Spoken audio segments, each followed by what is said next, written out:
ನಮಸ್ತೆ. ಈ ಶನಿವಾರ ಹಾಗೂ ಭಾನುವಾರ 13th and 14th ಗಣೇಶ್ ಅವರು ಮಂಗಳೂರಿಂದ ಬಂದು ನಮಗೆ ಧ್ಯಾನದ ಬಗ್ಗೆ ಒಂದು ತರಬೇತಿಯನ್ನು ನೀಡ್ತಾರೆ.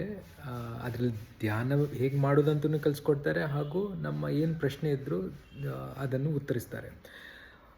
ಈಗ ಕೆಲವರು ಅಂದ್ಕೊಂಡಿರ್ಬೋದು, ಧ್ಯಾನದಿಂದ ನಮಗೇನಾಗಬೇಕು, ಇದೆಲ್ಲ ವಯಸ್ಸಾದ ಮೇಲೆ ಮತ್ತೆ ಮಾಡೋದು ಅದೇ ಉತ್ತಮ ಅಂತ ಎಣಿಸ್ಬೋದು. That's not true. As a parent it's our responsibility, ನಮ್ಮ ಜವಾಬ್ದಾರಿ. ನಾವು ತಾಳ್ಮೆಯಿಂದ ಇರಬೇಕು. ಇದೇ ಸಮಯ ನಮ್ಮ ಮಕ್ಕಳು ನಾವೇನೆಲ್ಲ ಮಾಡ್ತೀವಿ ಅದನ್ನು ಕಲಿತಾರೆ.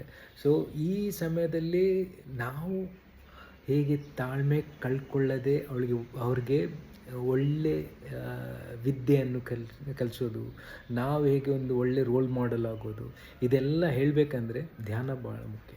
ಯಾಕೆಂದರೆ ನನ್ನ ಸ್ವಂತ ಅನುಭವದಲ್ಲಿ ಸಹ ಈ ಧ್ಯಾನದಿಂದ ಬಹಳಷ್ಟು ಪ್ರಯೋಜನ ಆಗಿದೆ.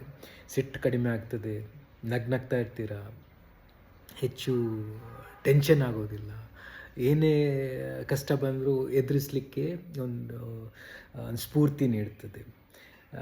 ಸೊ ಡೆಫಿನೆಟ್ಲಿ ಇದರಿಂದ ಬೆನಿಫಿಟ್ ಇದ್ದೇ ಹೊರತು ಏನು ಪ್ರಾಬ್ಲಮ್ ಅಂತ ಏನಿಲ್ಲ. ಸೊ ನೋಡಿ, ಅನುಭವಿಸಿ.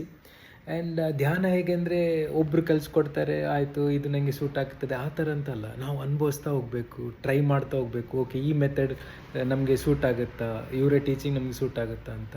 So we have to go through various gurus. ಯಾವ್ದು ನಮಗೆ ಸೂಟ್ ಆಗುತ್ತೆ ಅದನ್ನು ತಗೊಳ್ಬೇಕು. ಬಟ್ ಅದಕ್ಕೋಸ್ಕರ ನಾವು ಎಕ್ಸ್ಪ್ಲೋರ್ ಮಾಡಲೇಬೇಕಲ್ಲ. So let us start from here. ಇಲ್ಲಿಂದನೇ ಶುರು ಮಾಡುವ. ಟ್ರೈ ಮಾಡಿ, ಇದೊಂದು ವರ್ಕ್ಶಾಪನ್ನು ನೋಡಿ. ನಾವು ಸ್ವಲ್ಪ ಕಷ್ಟಪಟ್ಟಿದ್ದೇವೆ ಇವರನ್ನು ಇಲ್ಲಿ ಕರೆಸಲಿಕ್ಕೆ ಮಂಗಳೂರಿಂದ. ಸೊ ಅವರಿಗೆ ಬೇಜಾರು ಮಾಡೋದು ಬೇಡ. ಸ್ವಲ್ಪ ಒಳ್ಳೆ ನಂಬರಲ್ಲಿ ನಾವು ಬಂದು ಪ್ರೋತ್ಸಾಹಿಸುವ. ಆ್ಯಂಡ್ ಇದರ ಅನುಭವವನ್ನು ಹಾಗೂ ಇದರ ಫಲವನ್ನು ತಗೊಳ್ಳುವ. Okay, all the best. I hope I see most of them on Saturday and Sunday.